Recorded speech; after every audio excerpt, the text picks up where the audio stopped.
Di dalam riwayat lain dikatakan wa kana sallallahu alaihi wa ala alihi wasallam fi safar yusalli an-nawafil ala rahilatihi wa yutir 'alaiha haitsu tawajjahat bihi syarqan wa gharban. Dan bahwasanya Rasulullah SAW jika dalam safar beliau salat sunnah nawafil ala rahilatihi. Sebutkan dalam riwayat ini dengan jelas salat nawafilah, salat nafilah. Karena dalam riwayat lain lebih jelas lagi disebutkan ghairul faraid, selain yang wajib-wajib. Jadi Rasulullah SAW salat di atas kendaraan hanya salat yang sunnah, salat yang nafilah, bukan salat wajib. Wa yutir 'alaiha, di antaranya beliau salat witir di atas kendaraan. Waktu itu yang disebut kendaraan adalah unta atau sejenisnya, kuda dan sejenisnya, keledai.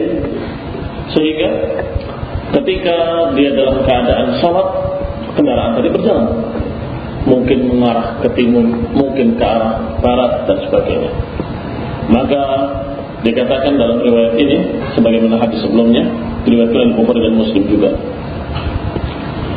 haitsu tawajjahat bihi syarqan wa gharban, maka arahnya kemana arah kendaraan tersebut, ke timur ataupun ke barat. Berarti di sini kita dapatkan faedah bahwa kalau sholatnya di atas kendaraan, sholat nafilah, tidak harus menghadap kiblat. Dan ini istinbat para ulama, menunjukkan bolehnya atau menunjukkan tidak wajibnya menghadap kiblat. Padahal hukum asalnya tadi disebutkan sholat wajib menghadap kiblat, yaitu Ka'bah. Kemudian ada hadis ini, maka berarti ketika sholat di atas kendaraan dan sholatnya sholat sunnah, sholat nafilah, maka tidak harus menghadap kiblat, kemana saja arah kendaraan tersebut. Ada istilah fuqaha yang lain.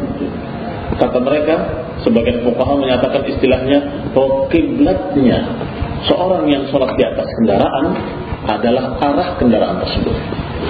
Jadi istilahnya kiblat al-musalli ala rahilah huwa wijha. Yani kiblat seseorang yang sholat di atas kendaraan adalah arah kendaraan tersebut. Ini kemana saja kiblat atau kemana saja kendaraan itu berjalan, maka ke sana arah sholatnya. Imam Ahmad rahimahullah berpendapat kalau sholat di atas kendaraan ketika takbiratul ihram dia berupaya, ini taharra, berupaya untuk menghadap ke kiblat. Setelah itu terserah arah kendaraan. Jadi ketika memulainya ke arah kiblat dulu. Dan setelah itu karena kendaraan itu selalu berjalan, mungkin belok kanan, belok kiri, apakah kamu di atas kendaraan seperti dulu, di atas unta, di atas keledai, di atas kuda, demikian pula sekarang di atas bus ataupun di atas mobil. Ketika kamu sudah mulai salat mengarah kiblat, tiba-tiba setelah itu berbelok arahnya mobilnya, berbelok ke kanan ke kiri dan seterusnya, maka yang dipermisalkan atau yang dikatakan oleh Imam Ahmad awalnya saja ke arah kiblat. Dan ini pendapat beliau dengan membawakan beberapa riwayat yang diantaranya akan dibawakan pula di sini, insyaallah. Wa fi dzalika nazala qauluhu ta'ala, dan dalam masalah ini turun ayat Allah Subhanahu wa taala, fa aina ma tuwallu fatamma wajhullah. Kemana saja kalian menghadap, maka kalian akan menghadap wajah Allah. Karena Allah Subhanahu wa taala Maha besar, maka kemana saja kalian menghadap, tentunya kalian akan menghadap wajah Allah Subhanahu wa taala.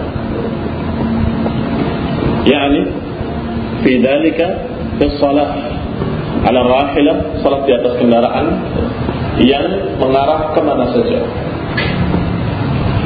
Wa kana yarka' wa kana ahyanan idza arada an yatatawwa ala naqatihi istaqbala biha al-qiblah fakabbara. Ini hadis yang kita katakan tadi, yang dipakai oleh Imam Ahmad untuk menyatakan bahwa awal salatnya harus diarahkan ke kiblat dulu, baru setelah itu terserah kendaraannya. Qala kana ahyanan, dan kadang-kadang Idza arada an yatatawwa ala naqatihi, jika beliau ingin salat tatawwu, salat sunnah di atas kendaraannya, istaqbala bihal qiblah, beliau menghadap ke kiblat. Fakabbar, kemudian beliau bertakbir. Thumma shalla haitsu wajjahahu rikabuh, kemudian beliau salat sesuai dengan kemana kendaraannya mengarah. Ini berarti diawali dengan berupaya menghadap kiblat dulu. Setelah itu terserah kendaraannya kemana dia berbelok, maka salatlah kamu, jangan ragu dan jangan bingung. Waduh, berubah arahnya. Tidak mesti, karena ini salat sunnah di atas kendaraan, sehingga tidak seperti salat wajib ketika di bawah atau tidak di atas kendaraan, maka wajib menghadap kiblat. Maka ketika salat di atas kendaraan, awalnya saja usahakan menghadap kiblat, setelah itu terserah kemana arah kendaraan. Qala Syekh Al-Albani bahwa hadis ini diriwayatkan oleh Abu Dawud dan Ibnu Hibban di dalam As-Siqah, wa Dhiya fil Mukhtarah dengan sanad yang hasan, dan disahahkan oleh Ibnu Sakan dan Ibnu Mulaqqin di dalam Khulasatul Badr Al-Munir. Wa min qablihim aw min qibalihim Abdul Haq, dan dari dalam mereka juga diriwayatkan oleh Abdul Haq Al-Ishbili di dalam Ahkam. Wa bihi qala Ahmad, dengan pendapat inilah Imam Ahmad berpendapat fima rawahu Ibnu Hani anhu, sesuai dengan apa yang dikatakan oleh Ibnu Hani di dalam masailnya. Ini dalam masail Imam Ahmad. Ini kita katakan tadi bahwa Imam Ahmad berpendapat ketika di atas kendaraan diawali dengan berupaya menghadap kiblat. Setelah itu terserah arah kendaraan. Qala wa kana yarka' wa yasjud ala rahilatihi ima'an bi ra'sih, dan bahwasanya beliau rukuk dan sujud di atas kendaraan dengan ima'an bi ra'sih, dengan isyarat kepalanya.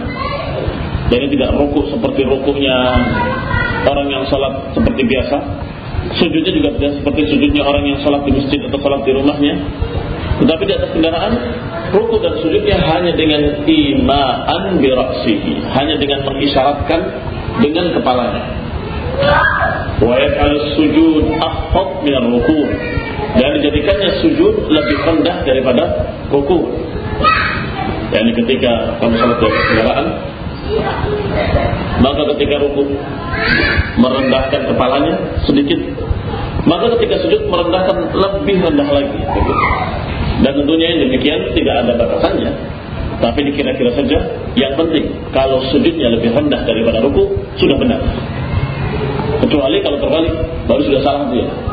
Tetapi kalau rukuknya dan sujudnya lebih rendah sujudnya, maka dia sudah benar, walaupun cuma sekian. Allahu Akbar. Kemudian sami Allahu Akbar. Itu sudah cukup. Artinya merendahkan kepalanya sedikit, kemudian sami Allahu liman hamidah, kemudian Allahu Akbar, merendahkannya lebih rendah dari rukuknya. Ini namanya ima'an bi ra'sih, mengisyaratkan dengan ra's, dengan kepalanya. Wa yaj'alus sujud akhfad min ar-ruku', jadi jadikannya sujud lebih rendah dari rukuk.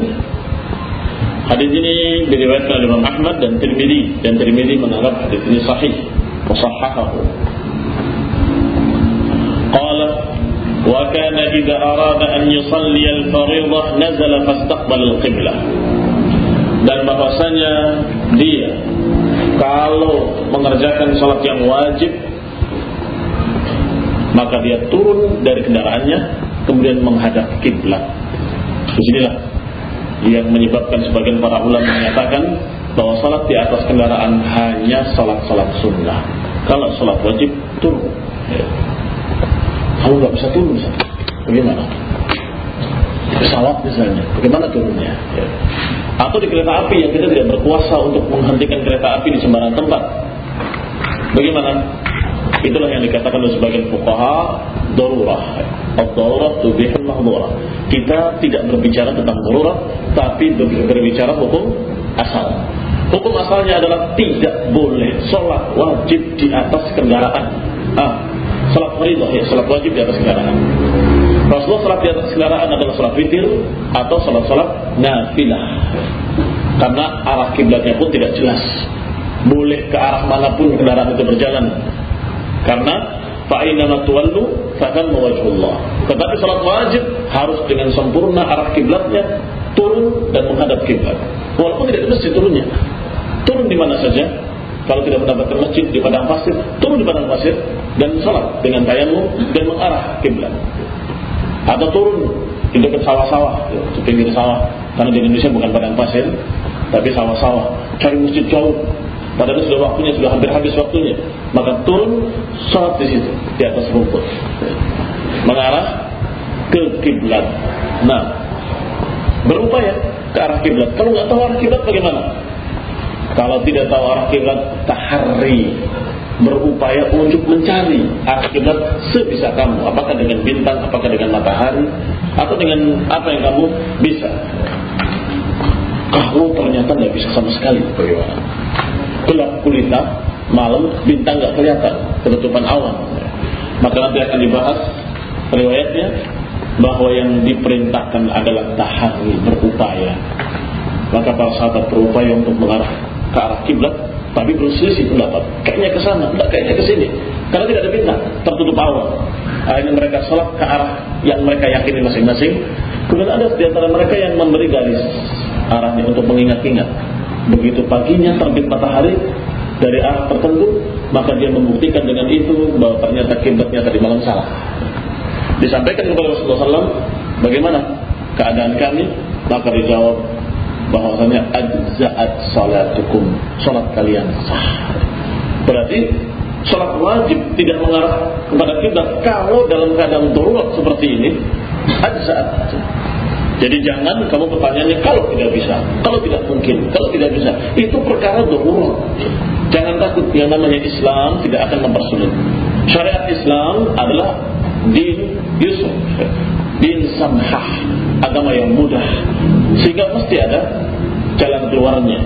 Sebagaimana dikatakan dalam kaidah fiqh, sesungguhnya hukum dalam syariat idza dhaqat tasa'. Hukum dalam syariat Islam, kalau sempit dia akan meluas sendiri. Jadi kalau dalam keadaan sempit tidak bisa sana kemari, maka akan ada keluasan. Ketika sempit tadi, tidak tahu arah kiblat, tidak bisa lihat bintang, tidak ada matahari karena malam hari, tidak punya kompas, nggak bisa ada yang ditanya, karena di tengah toang-toang, tahu toang-toang, di tengah apa, yang tidak ada orang sama sekali, tidak ada rumah, tidak ada orang yang bisa ditanya, sehingga dia harus berupaya. Maka sempit dia, gimana ini? Ada jalan keluarnya. Riwayat tentang sahabat tadi menunjukkan bahwasanya boleh kamu berupaya sebisa kamu, kira-kira saja. Kalau salah pun sudah ajza'at. Demikian pula tadi salat di atas kendaraan tadi, hukum asalnya adalah harus turun. Yang namanya salat wajib harus turun. Karena dalilnya dikeluarkan oleh Bukhari dan Imam Ahmad, wa kana idza arada an yusalli al-fariḍah nazala fastaqbala al-qiblah. Dan beliau kalau ingin salat wajib fariḍah, beliau turun dari kendaraannya kemudian menghadap kiblat. Wa khairul hadi hadi Muhammad sallallahu alaihi wa ala alihi wasallam. Kalau di atas bus bukan darurat. Tetapi kan kita tidak berkuasa menghentikan kata siapa. Kamu tinggal ke depan, ke kiri, selesai. Kamu turun. Apa itu darurat? Bukan darurat. Nanti gimana naik dalam ini? Tinggal cari bis lain. Selesai. Nah. Ikhwan fillah azzakumullah. Wa amma fis safar, adapun dalam safar, wa kana yusalli ala rahilati an-nafilah. Beliau salat di atas kendaraannya, tapi salat nafilah. Tentunya kalau salat di atas kendaraan adalah duduk. Karena kendaraan waktu itu adalah unta, keledai, atau kuda yang tidak mungkin berdiri tentunya. Sehingga jelas ketika salat di atas kendaraan tidak berdiri, tapi duduk. Kalau kendaraan-kendaraan sekarang mungkin ada beberapa kendaraan yang ada musolanya, seperti kereta api memiliki musola, maka dia bisa salat berdiri, maka tidak dibahas. seperti yang ada dalam pembahasan ini, karena berarti dia bisa berdiri. Kalau bisa berdiri, kembali kepada hukum asalnya. Apa hukum asalnya? Qumu lillahi qanidin. Berdirilah kalian untuk Allah dengan qunut, dengan khusyuk, dengan sungguh-sungguh memanjangkan ibadahnya dan ikhlas untuk Allah Subhanahu wa taala. Adapun di sini, sebagaimana yang telah lewat dalam bab sebelumnya, bahwa Rasulullah SAW salat di atas kendaraan hanya salat sunnah nafilah. Maka salat nafilah yang dikerjakan di atas kendaraan tidak mengapa dengan duduk. Walaupun sebenarnya dia bisa turun, tetapi kalau salat sunnah nggak apa-apa nggak turun. Tetap duduk di atas kendaraannya dan salat dengan imaan. Apa imaan? Dengan isyarat kepalanya, menundukkan untuk ruku dan menundukkan lebih bawah lagi untuk sujud. Berarti di sini kekecualian dari hukum asal. Hukum asalnya salat berdiri dengan dalil qumu lillahi qanitin. Apa kekecualiannya?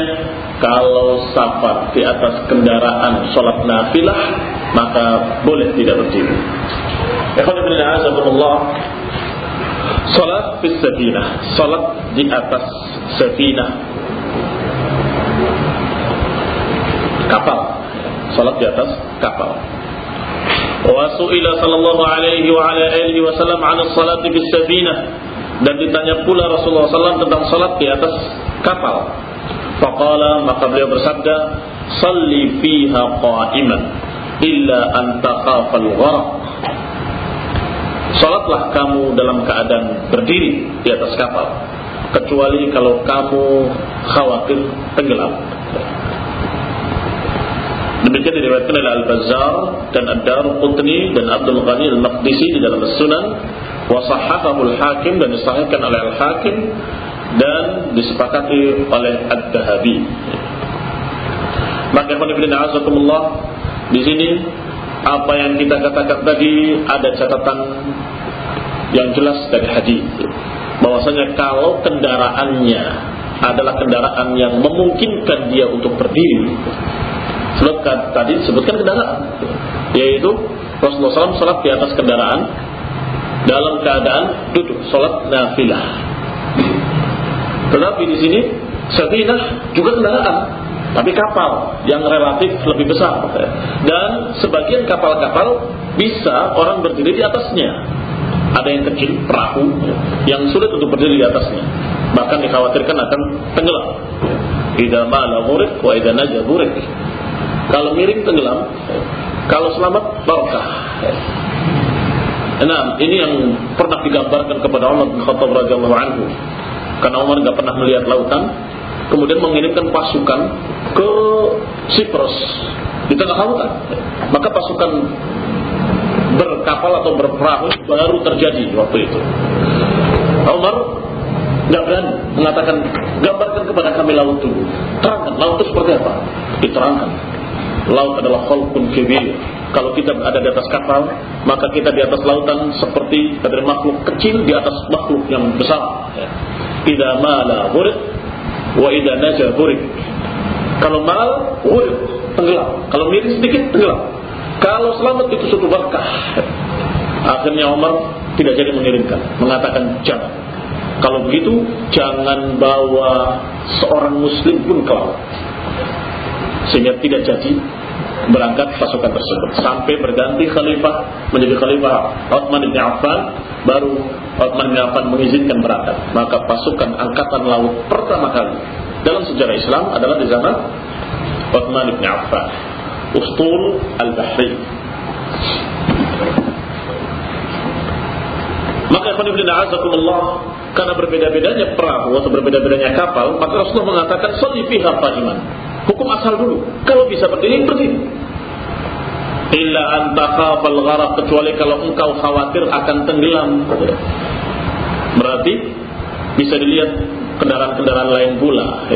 Kalau ternyata bisa berdiri, maka kembali pada hukum asal, salli biha qa'iman. Kecuali kalau tidak bisa.